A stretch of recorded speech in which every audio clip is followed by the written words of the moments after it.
Think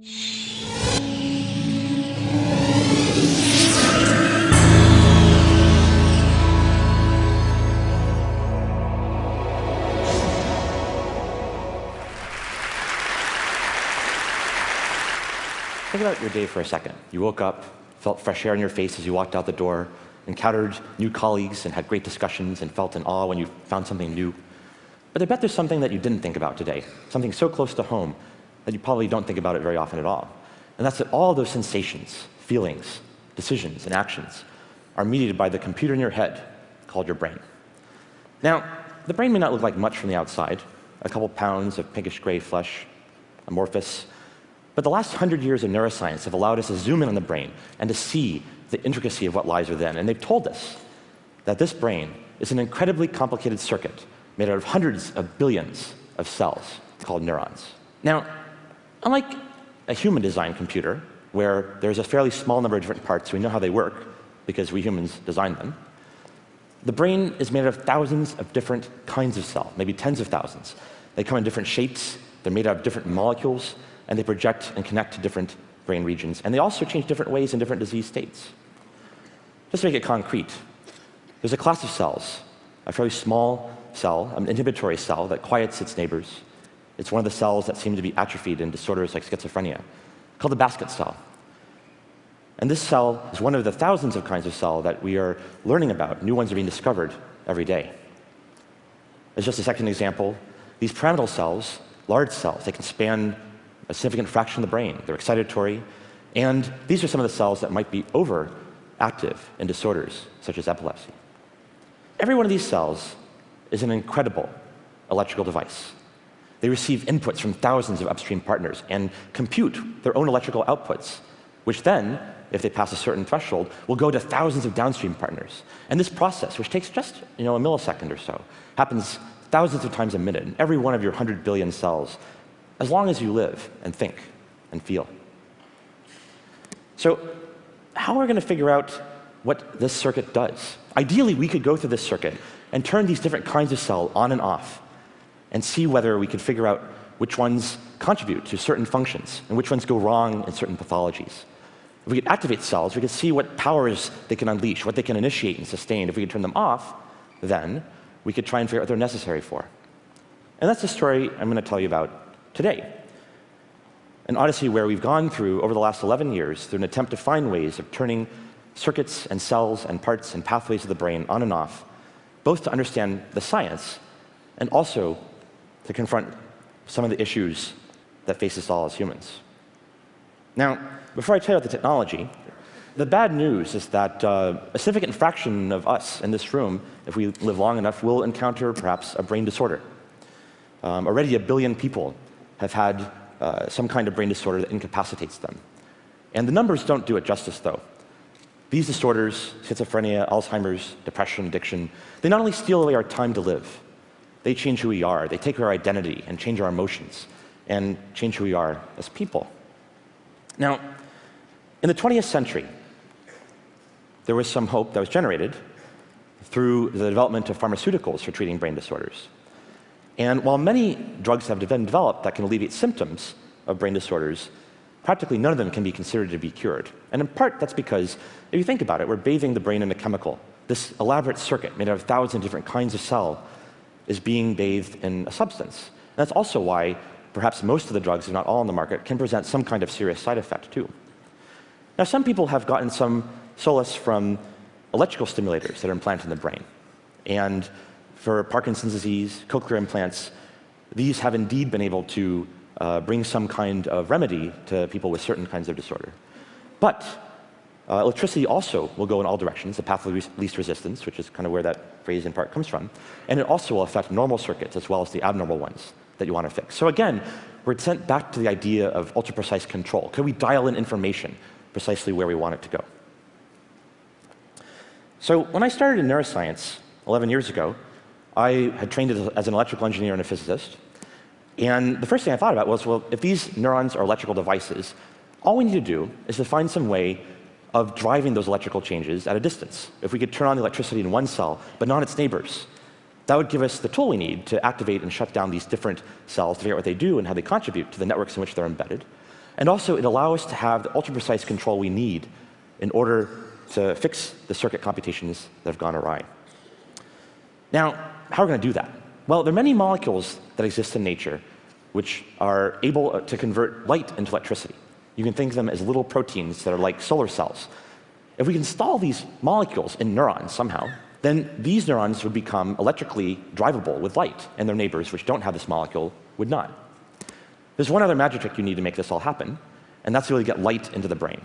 And to do that, the brain doesn't feel pain. You can put, taking advantage of all the effort that's gone into the internet and telecommunications and so on, optical fibers connected to lasers that you can use to activate, in animal models, for example, in preclinical studies, these neurons and to see what they do. So how do we do this? Around 2004, in collaboration with Georg Nagel and Carl Deisroth, this vision came to fruition. There's a certain alga that swims in the wild, and it needs to navigate towards light in order to photosynthesize optimally. And it senses light with a little eye spot, which works not unlike how our eye works. In its membrane, or its boundary, it contains little proteins that indeed can convert light into electricity. So these molecules are called channelrhodopsins. And each of these proteins acts just like that solar cell that I told you about. When blue light hits it, it opens up a little hole and allows charged particles to enter the eye spot. And that allows this eye spot to have an electrical signal just like a solar cell charging up a battery. So what we need to do is to take these molecules and somehow install them in neurons. And because it's a protein, it's encoded for in the DNA of this organism. So all we got to do is take that DNA, put it into a gene therapy vector, like a virus, and put it into neurons. So it turned out that this was a very productive time in gene therapy, and lots of viruses were coming along. So this turned out to be fairly simple to do. And early in the morning, one day in the summer of 2004, we gave it a try, and it worked on the first try. You take this DNA and you put it into the neuron. The neuron uses its natural protein-making machinery to fabricate these little light-sensitive proteins and install them all over the cell, like putting solar panels on a roof. And the next thing you know, you have a neuron which can be activated with light. So this is very powerful. One of the tricks you have to do is to figure out how to deliver these genes to the cells that you want and not all the other neighbors, right? And you can do that. You can tweak the viruses so they hit just some cells and not others. And there's other genetic tricks you can play in order to get light-activated cells. This field has now come to be known as optogenetics. And just as one example of the kind of thing you can do, you can take a complex network, use one of these viruses to deliver the gene just to one kind of cell in this dense network. And then when you shine light on the entire network, just that cell type will be activated. So for example, let's consider that basket cell I told you about earlier, the one that's atrophied in schizophrenia and the one that is inhibitory. If we can deliver that gene to these cells, and they're not being altered by the expression of the gene, of course, and then flash blue light over the entire brain network, just these cells are going to be driven. And when the light turns off, these cells go back to normal. So there don't seem to be adverse events to that. Not only can you use this to study what these cells do, what their power is in computing in the brain, but you can also use this to try and figure out, well, maybe we could jazz up the activity of these cells if indeed they're atrophied. Now, I want to tell you a couple short stories about how we're using this both at the scientific, clinical, and preclinical levels. One of the questions that we've confronted is, what are the signals in the brain that mediate the sensation of reward? Because if you could find those would be some of the signals that can drive learning, right? The brain will do more of whatever got that reward. And also, these are signals that go awry in disorders such as addiction. So if we could figure out which cells they are, we can maybe find new targets for which drugs can be designed or screened against, or maybe places where electrodes could be put in for people who have very severe disability. So to do that, we came up with a very simple paradigm in collaboration with the Fiorillo group, where one side of this little box, if the animal goes there, the animal gets a pulse of light, and we're going to make different cells in the brain sensitive to light. So if these cells can mediate reward, the animal should go there more and more. And so that's what happens. This animal is going to go to the right-hand side and poke his nose there, and he gets a flash of blue light every time it does that. And he'll do that hundreds and hundreds of times. These are the dopamine neurons, which some of you may have heard about as some of the pleasure centers in the brain. Now we've shown that a brief activation of these is enough indeed to drive learning. Now we can generalize the idea. Instead of one point in the brain, we can devise devices that span the brain, that can deliver light into three-dimensional patterns, arrays of optical fibers, each coupled to its own independent miniature light source. And then we can try to do things in vivo that have only been done to date in a dish, like high-throughput screening throughout the entire brain for the signals that can cause certain things to happen, or that could be good clinical targets for treating brain disorders. And one story I want to tell you about is how can we find targets for treating post-traumatic stress disorder, a form of uncontrolled anxiety and fear. And one of the things that we did was to adopt a very classical model of fear. This goes back, back to the Pavlovian days, and it's called Pavlovian fear conditioning, where a tone ends with a brief shock. The shock isn't painful, but it's a little annoying. And over time, in this case a mouse, which is a good animal model commonly used in such experiments, the animal learns to fear the tone. The animal will react by freezing, sort of like a deer in the headlights. Now the question is, what targets in the brain can we find that allow us to overcome this fear? So what we do is we play that tone again after it's been associated with fear, but we activate targets in the brain, different ones, using that optical fiber array I told you about on the previous slide, in order to try and figure out which targets can cause the brain to overcome that memory of fear. And so this brief video shows you one of these targets that we're working on now. This is an area in the prefrontal cortex, a region where we can use cognition to try and overcome aversive emotional states. And the animal's going to hear a tone, and the flash of light occurred there. There's no audio in this, but you can see the animal's freezing. This tone used to mean bad news. And there's a little clock in the lower left-hand corner, so you can see that this animal is about 2 minutes into this. And now this next clip is just 8 minutes later. And the same tone's going to play, and the light's going to flash again. OK, there it goes, right now. And now you can see, just 10 minutes into the experiment, that we've equipped the brain by photoactivating this area to overcome the expression of this fear memory. Now, over the last couple of years, we've gone back to the tree of life because we wanted to find ways to turn circuits in the brain off.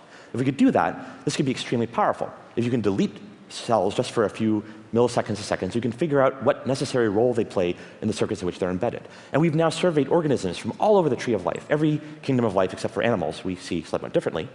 And we found all sorts of molecules. They're called halorhodopsins and archirhodopsins, who respond to green and yellow light, and they do the opposite thing of the molecule I told you about before, the blue light activator, chenorodopsin. Let's give an example of where we think this is going to go. Consider, for example, a condition like epilepsy, where the brain is overactive. Now, if drugs fail in epileptic treatment, one of the strategies is to remove part of the brain, but that's obviously irreversible and there could be side effects. What if we could just turn off that brain for the brief amount of time until the seizure dies away and cause the brain to be restored to its initial state, sort of like a dynamical system that's being coaxed down into a stable state? This animation just tries to explain this concept where we've made these cells sensitive to being turned off with light, and we beam light in, and just for the time it takes to shut down a seizure, we're hoping to be able to turn it off. And so we don't have data to show you on this front, but we're very excited about this. Now, I want to close on one story which we think is another possibility, which is that maybe these molecules, if you can do ultra-precise control, could be used in the brain itself to make a new kind of prosthetic, an optical prosthetic. I already told you that electrical stimulators are not uncommon. 75,000 people have Parkinson's deep brain stimulators implanted. Maybe 100,000 people have cochlear implants, which allow them to hear. There's another thing, which is you've got to get these genes into cells. And new hope in gene therapy has been developed because there are viruses like the adeno-associated virus, which probably most of us around this room have, and it doesn't have any symptoms, which have been used in hundreds of patients to deliver genes into the brain or the body. And so far, there have not been serious adverse events associated with the virus. There's one last elephant in the room, the proteins themselves, which come from algae and bacteria and funguses and all over the tree of life. Most of us don't have funguses or algae in our brains, so what is our brain going to do if we put that in? Are the cells going to tolerate it? Will the immune system react? And it's early days. These have not been done in humans yet, but we're working on a variety of studies to try and examine this. And so far, we haven't seen overt reactions of any severity to these molecules or to these, the illumination of the brain with light. So it's early days to be up front, but we're excited about it. I wanted to close in one story which we think could potentially be a clinical application. Now, there are many forms of blindness where the photoreceptors, our light sensors that are in the back of our eye, are gone. And the retina, of course, is a complex structure. Let's zoom in on it here so we can kind of see it in more detail. The photoreceptor cells are shown here at the top, and then the signals that are detected by the photoreceptors are transformed through various computations until finally that layer of cells at the bottom, the ganglion cells, relay the information to the brain, where we see that as perception. In many forms of blindness, like retinitis pigmentosa or macular degeneration, the photoreceptor cells have atrophied or been destroyed.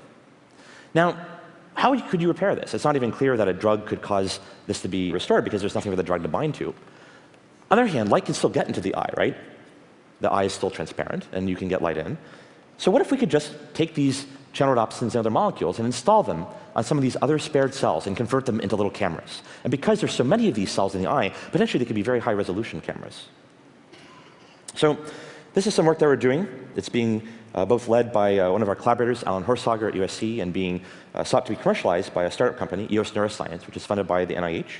And what you see here is a mouse trying to solve a maze. It's a 6-arm maze, and there's a bit of water in the maze to motivate the mouse to move, or he'll just sit there.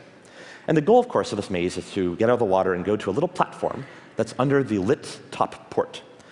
Now, mice are smart, so this mouse solves the maze eventually, but he does a brute force search. He's swimming down every avenue until he finally gets to the platform. So he's not using vision to do it. These different mice are different mutations that recapitulate different kinds of blindness that affect humans. And so we're being careful in trying to look at these different models so we come up with a generalized approach. So how are we going to solve this? Well, we're going to do exactly what we outlined in the previous slide. We're going to take these blue light photosensors and install them onto a layer of cells in the middle of the retina, in the back of the eye, and convert them into a camera.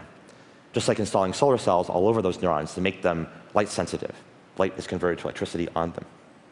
So this mouse was blind a couple weeks before this experiment and received 1 dose of this photosensitive molecule in a virus, and now you can see the animal can indeed avoid walls and go to this little platform and make cognitive use of its eyes again.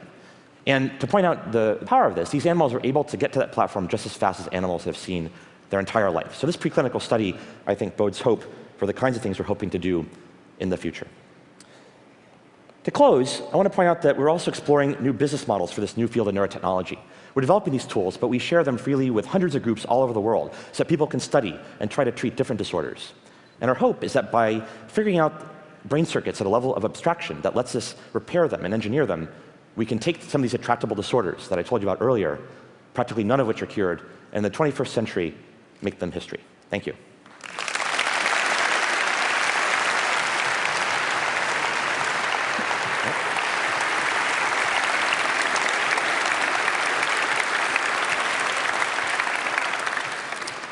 So some of this stuff is a little dense.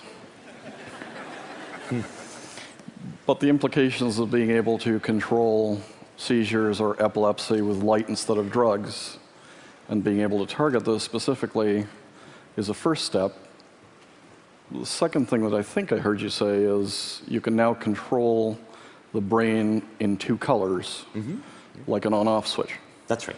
Which makes every impulse going through the brain a binary code. Right.